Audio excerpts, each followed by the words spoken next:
Well, good morning. Good, beautiful Wednesday morning. This is the day that the Lord has made, and we will rejoice and we will be glad in it.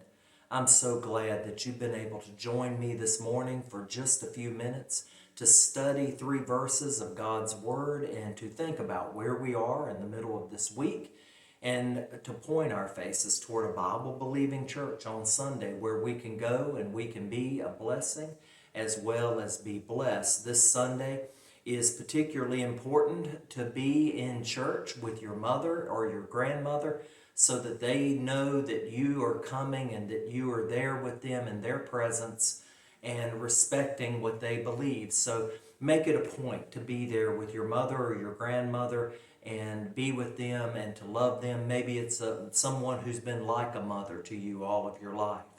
Today we're going to talk out of Exodus 15, and we're going to talk about Exodus 15 verse 22 through 24.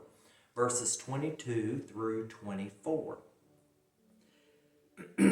So it says, So Moses brought Israel from the Red Sea.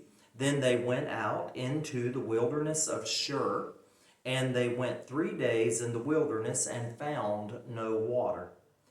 Now, when they came to Marah, they could not drink the waters of Marah, for they were bitter.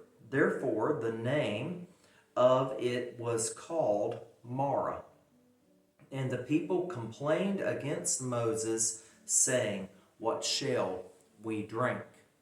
Now, it's very important that we realize that this is only 3 days, something like 3 days from the time that the children of Israel had crossed through the Red Sea. They had come through on dry ground.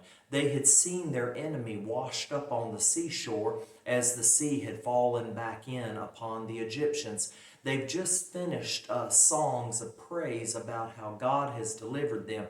And they go 3 days into the wilderness, 3 days into this dry wilderness, and they can't find water. So as they are going along, they come to a place called Marah. Marah means bitterness. They came to a place called Marah. There was water there, but it was brackish and bitter. And to this day, there is a town that is believed to be the ancient city of Marah, the ancient place of Marah, called Ain Hawara. Forgive that pronunciation. And even to this day, the water there is a spring that bubbles up, and it comes up and it is very brackish. It is very bitter. It is in the words of two historians, it is a very unpleasant water to drink. The water is undrinkable. So Moses has led them from the miracles that they witnessed, and it only took 3 days in the wilderness of them wandering and not being able to find water. And it says that they began to complain bitterly. They began to complain against Moses. And the people complained against Moses, saying, What shall we drink? Now they had all of these miracles that they could look back upon, all of these things, all of the goodness of God, all the deliverance of God, all the providence of God, all the provision of God that they could look back on, and they could think to themselves, God has taken care of us. He brought us through the plagues of Egypt. He brought us through the wandering down these very tight passages. He brought us through the Red Sea. He let us see our enemy washed up on the shore. He showed us how he would deliver us. And they could think to themselves, He will provide water. But instead, being human beings, they decided to complain. And they complained against Moses. And we know that when you complain against God's leaders, you are complaining against God. God makes that very clear. And it says, and the people complained against Moses, saying, What shall we drink? Now, next week, we are going to see that Moses cries out to God. But for this week, I want us to focus on the fact that it was only a very short time, and the people were already complaining against God. And I want to compare that to the way we are blessed in our lives. There was a song years ago. It was a song by a popular singer. She sang about, "What have you done for me lately?" And I often think about that when it comes to the way that human beings are with God.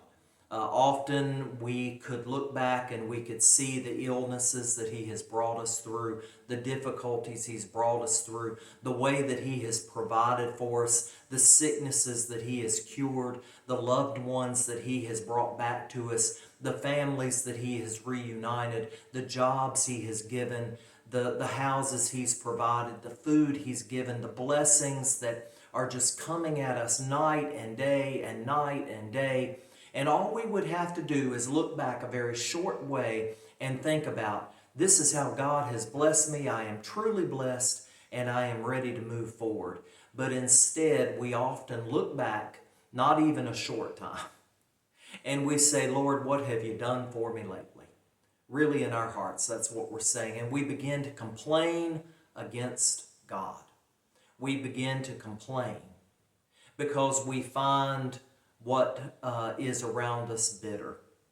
And instead of praying and saying, "Lord, it's bitter here, it's unpleasant here, it's brackish here, I don't enjoy this here, Lord, but I know you're going to deliver me, you are going to make it sweet again for me." Instead of doing that and depending upon God to deliver us to a sweet place from the current place of bitter, instead we begin to complain. And I would encourage you today not to complain, but instead to always look to the blessings of God, always look to the way that He has provided for us and loved us and been there for us, and to thank Him for all He's done and for all He's going to do. I find it very telling that even to this day, there is a spring in that place that they believe used to be called Mara, and that it is still bitter, and it is still brackish, and it still is undrinkable.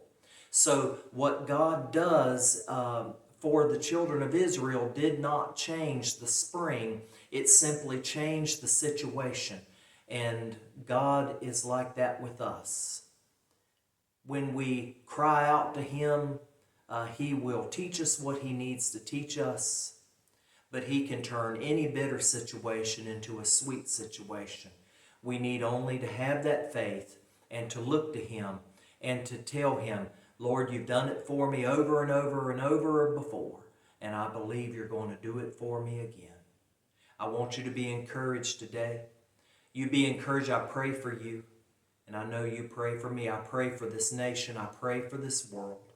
I pray that we will turn back and that we will meet God, and that we will come back and begin to serve Him again. You be encouraged today.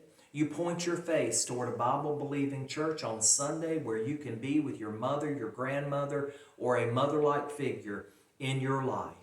You have a great day today, and you have a great rest of the week.